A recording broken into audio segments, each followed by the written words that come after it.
Hello, it's another beautiful Wednesday, and it's your favorite news and current affairs program on TV. It's today's review, and I am your host, Ray Osazwa. We've got lots to talk about, interesting topics to talk about today, and I've got two amazing people in the studio to talk about this topic. But before I introduce them, we'll look at our feature story segment. Don't go anywhere. I'll be right back.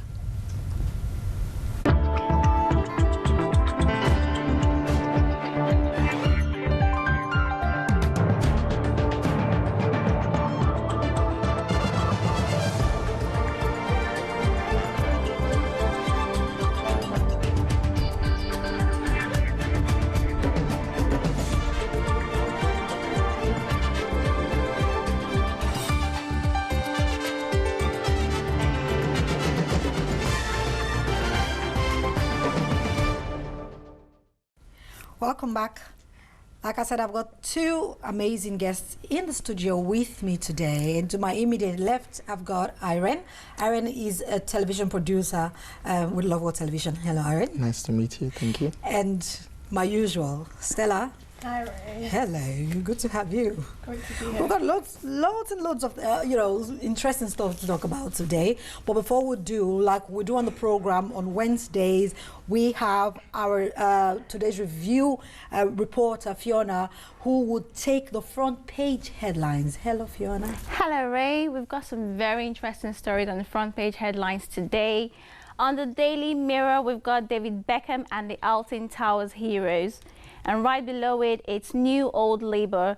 Jeremy Corbyn pledges compassionate alternative to Tory austerity. And now right here on the Times newspaper is Jeremy Corbyn makes his speech for modern left Britain. And right here on the Independent newspaper, lastly, Jeremy Corbyn woos lost generation. And that's all we've got on the front page headlines today. For more information, you can go online on the newsstands. Back to you, Ray. Thank you so much, Fiona. It's all about Jeremy this morning. It's all about Jeremy this morning. Okay, quickly, up to you guys. Yeah. We've got lots to talk about, and we're going to start with this one. It's actually a front, page liner. It's everywhere. It says UK forced to spend £25 million on prison in Jamaica so we can send their criminals home. According to the report, Britain will spend £25 million on a prison in Jamaica to hundreds of foreign criminals can serve their sentences back home in their home country. Now, the foreign aid project was announced by David Cameron on Tuesday during a visit to the Caribbean islands. Now, the reason why we're talking about this today is the controversy this has actually started. People are wondering, why is Britain proposing to spend £25 million to build a prison in Jamaica in the first place? Irene, what's your take on this? For me, personally, I don't see the issue here is beyond spending £25 million to build a prison in Jamaica. It's the reason why they're spending, because they want to cut down the costs, for those in prison here in the UK. And apparently the average spent on a prisoner a year, I believe, is around 35,000. So in other words, David Cameron is saying annually the country spends way too much money on, prisoners. I believe we've got some data on the annual cost, what it costs the country to keep a criminal in prison. Fiona, you've got that detail for us. Could you quickly share with us what it costs the country to take care of one prisoner per annum? Yes, now according to the National Offender Management Service, the total expenditure yearly per prisoner is £34,766. So that's like the minimum? That's the average, yes. So in other words, depending on the category of offender, because we have category A, B, C and all that, it could be higher? It could be, yes. Okay, so Stella, we are spending £40,000 30-something thousand pounds annually to take care of one prisoner. That is, in other words, we're saying a prisoner actually lives way beyond, you know, the minimum wage. How does, what do you think about that? Well, we understand that people's lives and how they live is expensive, especially in the UK. The way the prison system is at these day and age is that they have TVs, telephones in there. You know, they have luxuries that ordinary people who are living on minimum wage cannot even afford outside. Quickly, before you answer that, we would see a short clip of the Prime Minister where he actually in the meeting with the Prime Minister of the Caribbean island, where he announced that 25 million would be, you know, put in place to create, you know, to build prisons. A prison, a 1,500 capacity prison in Jamaica. Let's watch that clip. Today we've agreed to work together to build a new prison here in Kingston, improving the ability of the Jamaican criminal justice system to deal with crime, and also enabling the United Kingdom to return criminals to serve their sentence. This, I believe, is in the interests of both of us and is a good example of how we can work together to benefit people here in Jamaica and in Britain too. All right, quickly, Stella, you were trying to talk about how that, I mean, your thoughts really concerning this particular topic. So what was it you were trying to share? Okay, basically, a person who's on a minimum wage does not even live up to the lifestyle that a person in prison lives up to. In prison, they live the luxurious life. For instance, they have televisions there, TV. They probably even share a room to themselves these days. And so it is saving them a lot of money. Apparently, it's saving the taxpayers £10 million. But why in the first place? The prison is supposed to be a correctional center, you know, a rehabilitation center. Why is it now more like, you know, a holiday place? It's a place of luxury. Why is that? Why are we spending a minimum of 34,000 pounds annually, you know, for the upkeep of a prisoner, someone who's committed a crime, someone who's on the offensive? Is that correctional? Is that the right thing to do? Why are we taking so much from a taxpayer for someone who's working hard to earn a living and giving it in care of a prisoner who's done something wrong? I guess as the UK is concerned, it has to do with the humanitarian law that, you know, someone has a right to life, right to privacy, and a right to a decent life. Not only life, but a decent life. So regardless of what it may look like, even though they're in prison, they should still be treated like human beings. Yeah, I totally agree, you know, looking at it from the human right perspective. But now, there are people who work hard for this money. For, you know, a young person who has just left school, came out, studied hard, you know, and has come out with a first class, with a 2-1. The person doesn't even earn 34,000 pounds annually, you know. So you're working hard, you've not broken the laws, you're not entitled to 34,000 pounds annually. How much less someone who's broken? Because at the end of the day, you see criminals wanting to reoffend because it looks like there's a lot of luxury. They would rather just be in the prisons. Yeah. I think the way the system has gotten wrong in the sense that the standard of living in a prison is higher than an average, you know, a graduate salary, and those that are working, you know, legally have to you have to use their tax to care for an offender because of human rights. You know, these are people that have taking other people's rights, maybe by offending them or by stealing from them, and yet you are taking money from these people who are hardworking to take care of them. And I think the system in the first place is wrong.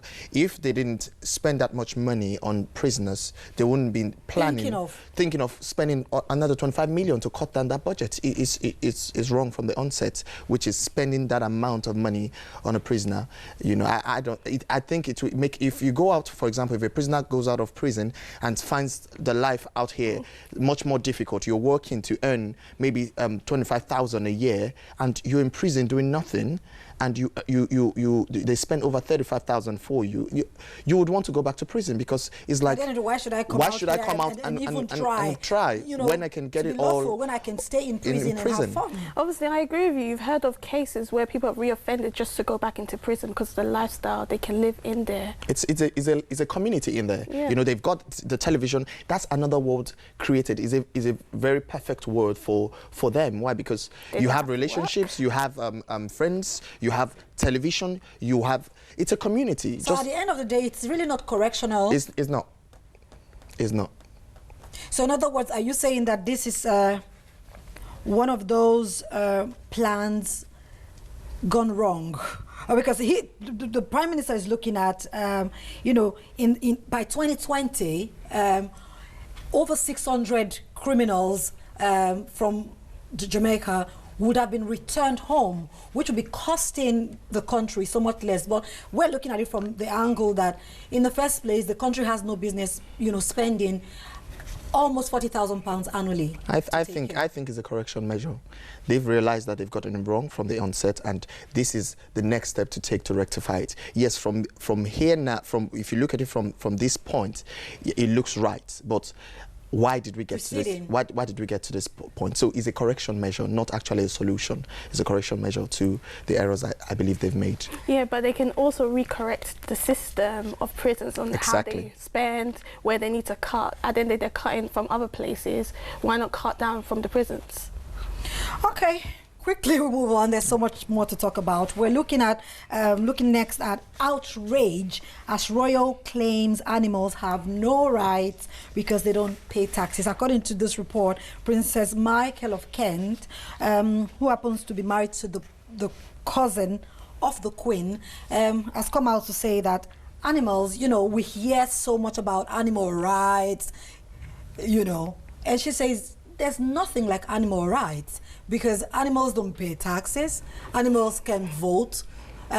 She has said that, you know, as human beings, we've got an obligation, really, to animals. If you've got an animal, you should care for it. But the issue of us always pushing, you know, animal rights, she doesn't think there's anything like the animal right. Irene.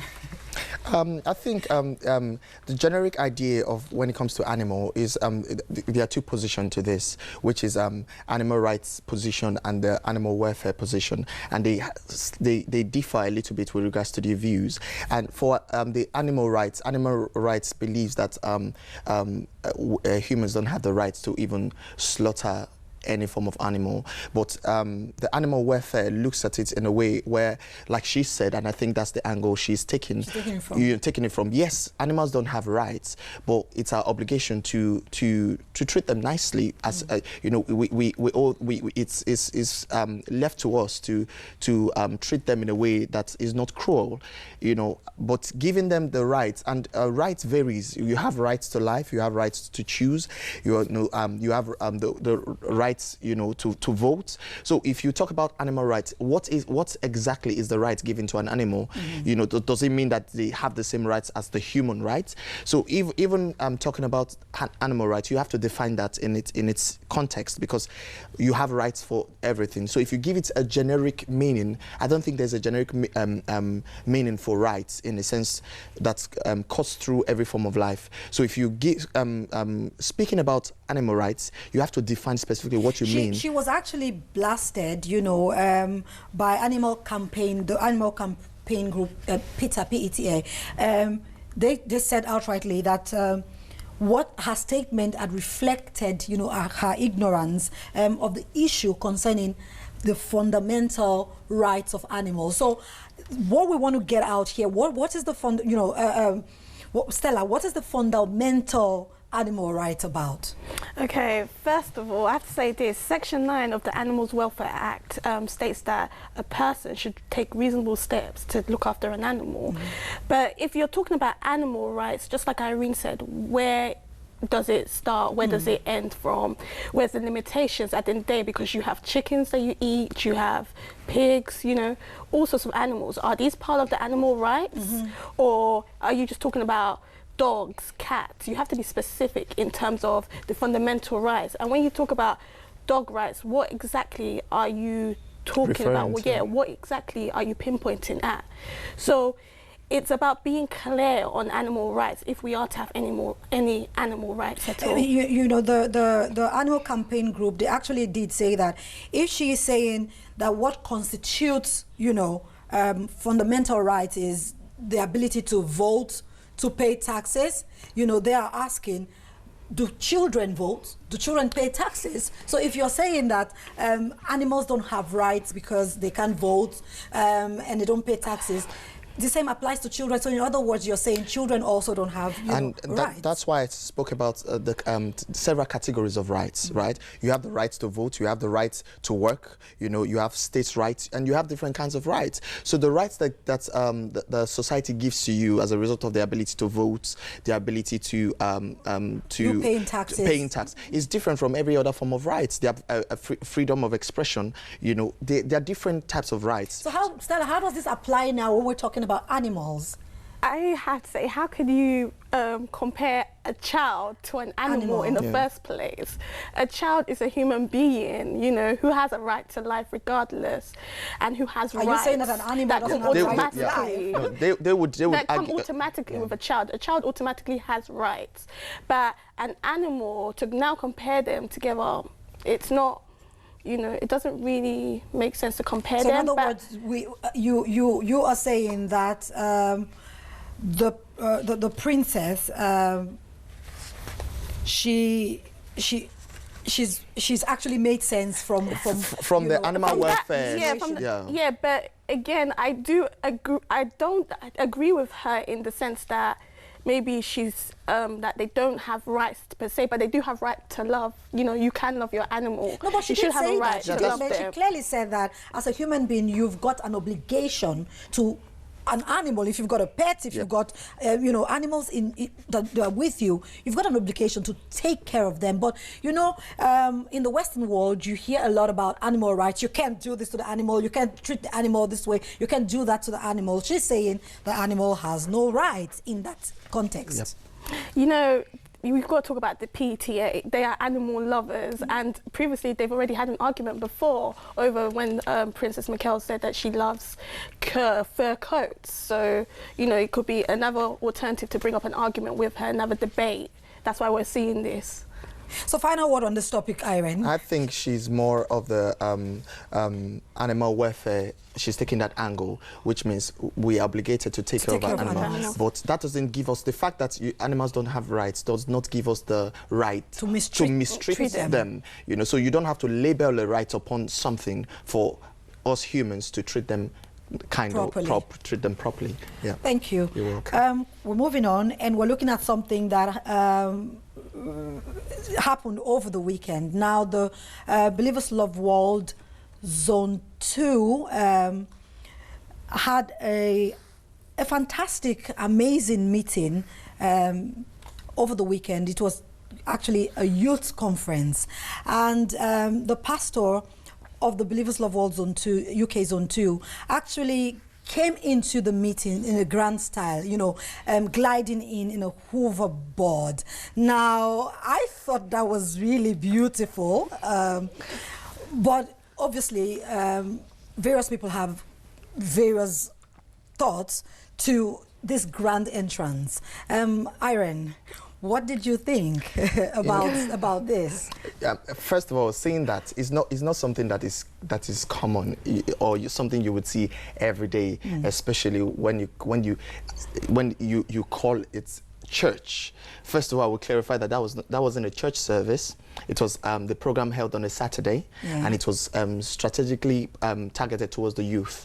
So when, like I said, it was a youth conference. Okay. And there were youth in that conference. So I think that was a strategy, you know, by the pastor to appeal more to the young generation. So to me, like I said, everyone has an idea or everyone has an agenda. When they bring it up, you think, I didn't think of that. Why didn't I think of that? Or that never happened. It always come first from somebody. So it's not something that you would expect a pastor to come into a conference with, but he did. And when you see it, you understand the reason why he's done it. I actually thought, I mean, the young people from the clip, they were screaming, they were excited, you know.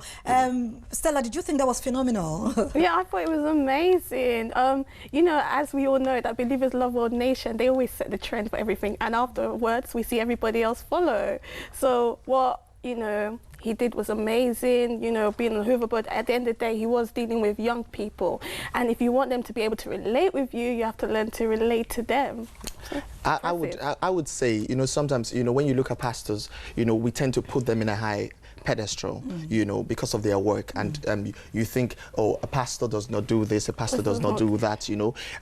He probably has the hoverboard in his house, he probably does it in his time, you know. A pastor can... It could even belong to his son. His son, exactly. Yeah, if he had a teenage son. And it might be a situation where, like, Daddy, you know, Daddy, come up, you could do this, you could do this and everything, exactly. you know. So I think the pastor opening up that side of it is can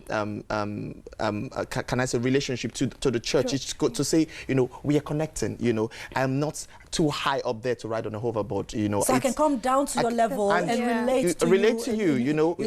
And pastor has a life as well. He's not, he can live, he can eat. He's allowed to live. He's allowed to live. He can eat as well, you know, because people have this image about certain people and say, you cannot do this, you cannot do that, you know.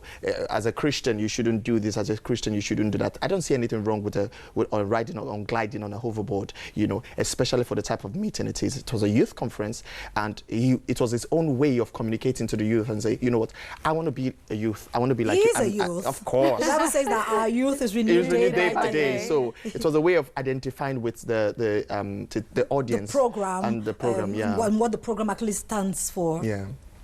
Amazing. Okay, quickly we will move on to something else. We're still talking about the Believers Love World Nation. Now, from time to time, the Believers Love World Nation would have reach out campaigns. Now, recently, one of such campaigns actually happened in Ukraine. We're taking this story, you know, just because we want to talk about one of the tools that the Believers Love World ministry uses to reach out. We want to look at the Rhapsody of Realities and the kind of impact, you know, that book, you know, as it were, the kind of impact it makes around the world. This report says that in the reach out in Ukraine, loads of people, many people gave their hearts to Christ as a result of the reach out, and also a group of atheists as well, you know, gave their hearts to Christ. In this particular story, a lady who had earnestly for many years prayed for her father to give his heart to Christ. In this, as a result of the reach out in Ukraine, you know, the father broke down, gave his life to Christ, and it just touched her so deeply. It shows you the impact that the material Rhapsody of Realities has made all around the world. Irene, I have a personal experience. Yeah. When you say Rhapsody, it's something that has shaped my life, you know. But you know, I know that you use that material as well, and you can identify with this story that we're talking about this morning. So, how has this material, the Rhapsody of Realities, how has it impacted you? How has it impacted the people in your world? Okay, you know, personally, it's a book that has transformed my life beyond a doubt. It's a daily devotional, you know, that's been running for years now, and the reason why it will continue to run is because of the impact of, like, for example, the story that happened in Ukraine, of how it's changing the lives of people. You know, people are atheists, they have their own belief system, you know, and I think if they get to understand the true meaning of what Christ has come to do, they would believe. You know, people tend to believe when they don't understand, and that's what the Rhapsody of Reality brings. Understanding, revelation, knowledge on the Word of God, of who your Creator is. if you get that knowledge, you would not. That's what happened to the man, the atheist. He didn't believe because he didn't have an understanding. But when the messenger angel brought the understanding to him, you can see he broke down straight away and started crying. The Rhapsody of Reality has impacted my life as an individual. It's made me who I am today because it's guided me in God's thoughts. There are times where I open the scriptures and I read an article and I think, okay, it's not applicable. But as the day goes by, I see, this is why this Rhapsody came today. You start seeing how it influences your day. It programs you and gives you a right mindset. So I've used the Rhapsody of Reality to mold my life, and God speaks to me through that book. You know, and anyone who devotes themselves to that book, we see the influence of God's hands in their lives. It's the messenger angel, and that is exactly what it is. It's the angel that God sends into the world to influence the lives of people, and not just people, nations. Stella, do you have any personal experience with this material? Yes, 100%. You know, I was a Christian. Like, I gave my life to Christ since I was 13, and I was a Christian going to church. But it was only until I received the Rhapsody, then did I understand who I was in Christ. And not only that, I remember being always crying, depressed, thinking, is this life? Until the Rhapsody showed me who God had created me to be. And from then on, it just transformed my life. I never, you know, all depression, everything, it went away. And not only that, every time I read it, every day I read it, the words that comes for that day, it's like, it's for me. I don't know if it happens to you guys, but every time I open the Rhapsody, every day, it's like that word is speaking to me for this day. It addresses that specific, you know, issues in your life. It's as if, oh, did God know? Yep. You know? Exactly. So you could imagine. Obviously, God knows. Of course Yeah, he does. You know, of course, and that is why we want to push the message out there. Why? Because it's so. Before I knew about the Rhapsody, you know, someone knew about it. It influenced their lives, and they brought it to me. So I wouldn't let it stop. You wouldn't keep quiet. I wouldn't keep quiet, because if every other person kept quiet, I probably wouldn't be, you know, touched by the material or touched by the message. You know, and that is why we propagate the message that the Rhapsody brings, and it brings the Word of God in a simple form that is easy to understand, and that's why you see that is the #1 daily devotional in the world, because it just breaks down the Word. You know, our Reverend Chris Oyakhilome has, you know, soaked himself in the anointing of God's Spirit and brought us the raw Word of God in a simple way. In the simplest way ever. If you haven't read the Rhapsody, you can place an order from online or anywhere. Take time to read it and you understand what I'm saying. That book will transform your life. So in other words, you're recommending this book to anyone, everyone, regardless of your age. And you know, they have several versions. They have the early reader version, they have the TiVo for teenagers, and they have the, you know, adult Rhapsody of Reality. So have we got it? You know, it's soft hard copy. It's on soft copy. You have hard copy. You have e copies. You have audio. You know, for those versions, and you have it in so many translations. Over 600 translations in the world. So you will be shocked. Your local dialect is one for you. There's one for you there. So just search and you find out that, you know, it will speak to your heart, not your head. It will speak to your heart and to minister God's grace to you. And not only that, the Rhapsody itself contains an anointing that goes down from our man of God. I think that's why it's called the messenger. The messenger angel is an angel. There was a testimony about a madman. He just saw the book, and as soon as he held the book, instantly he received his healing. Amazing. That's how much the anointing is on that book. Amazing. I know of a testimony of a lady who, while she was walking past, you know, probably one of this campaign, she saw the book on the floor and she testified that the book was glowing. Light was coming out of the book, and she seeing a physical material beaming light, like a book, is not a touchlight, beaming out light, she picked it up, and ever since then she's been glued to the Rhapsody of Realities, and ensures that she doesn't miss any, you know, copy or any article. Amazing. You know, so we can go on amazing. and on and on with the Rhapsody, because it's just that book that God has sent to us in this generation to give our lives a meaning. But that's the much we can take. Thank you so much. Thank you, Stella, for always being here. We've had an amazing time today. Until the same time next Wednesday, it's goodbye from all of us here. Have a lovely day. Bye.